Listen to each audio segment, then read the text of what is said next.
The question of the day. Ian, what do you think about 5G? For those of you that don't know, I'm a tower climber. I climb cell phone towers and install the cellular equipment that allows you to keep scrolling. And I'm currently in 5G training. And I was already concerned about this technology before getting in there and actually learning some of the science about it.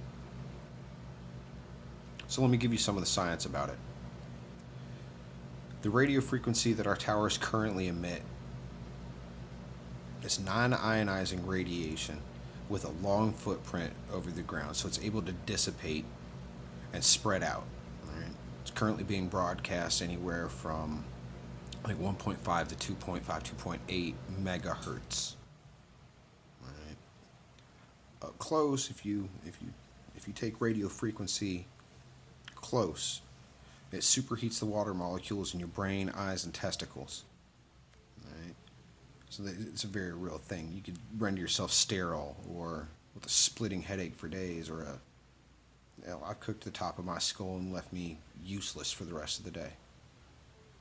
Right? And that's at short range, at a relatively low power. The way 5G is going to work is it is going to broadcast one in gigahertz, not megahertz. We're talking about 30 plus gigahertz they're estimating, which means 15,000 times stronger than what we're pushing out right now. And it's going to actually go at a much steeper peak. It's going to almost be broadcast straight at the ground to hit more receivers that are then going to transmit it outwards. Right?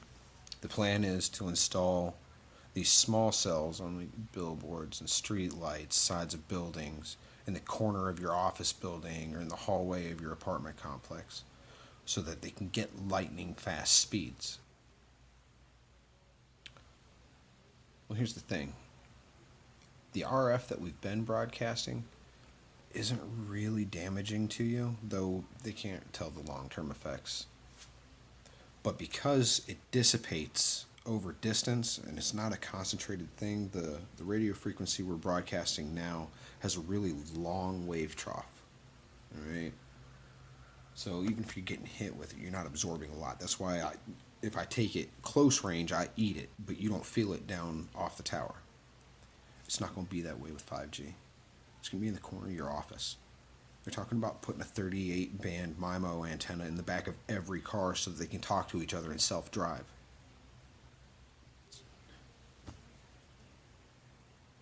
Now, the 5G, its waveform is much tighter, where 4G, 3G, and 2G have fairly long wave troughs so that we can reach distances and have a greater footprint coming off the tower. It's not necessary with 5G. It's going to be broadcast in what's called a millimeter wave, which is much more tightly focused with much closer wave troughs. So when it does hit, you just get blasted.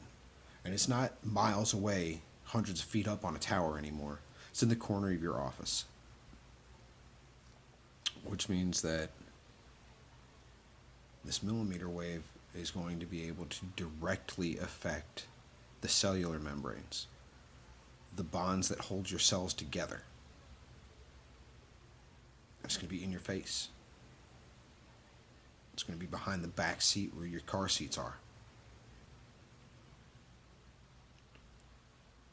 So, I mean, not to mention what it's going to do to your brain and your eyes and your testicles or ovaries just from the superheating that radio frequency will do at a close range.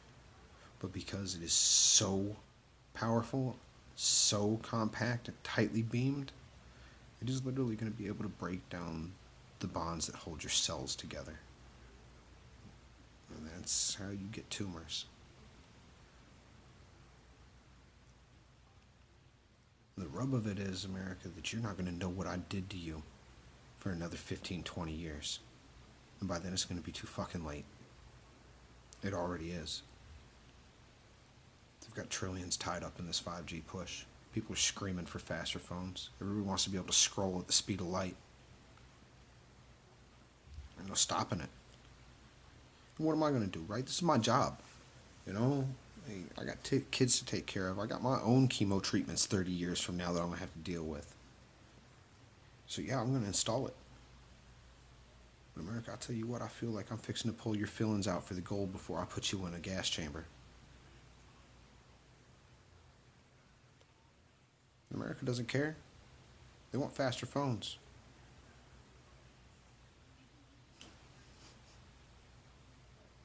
You'll care eventually and it'll be too late. But God bless you. God bless America. I wish you the best. Feel free to name your tumor after me. I'm real sorry about what it's fixing to do to the babies, little fetuses that are developing in utero, surrounded by water. The consequences to the next generation are untold. I'm not even talking about what we're fixing to do to our own vision, our own reproductive organs, our own cognitive abilities. I'm not talking about the breakdown of our cellular bonds that are going to lead to tumor growth. I'm talking about what it's going to do to the little baby brains and eyes that are trying to develop in the womb. What we're fixing to do to toddlers and infants that are born, that are still developing, man. So the question of the day is, Ian, what do you think about 5G? I'm frightened and saddened because I'm going to install this. I'm going to install it everywhere. And you are all going to feel the effects of what I've done to you.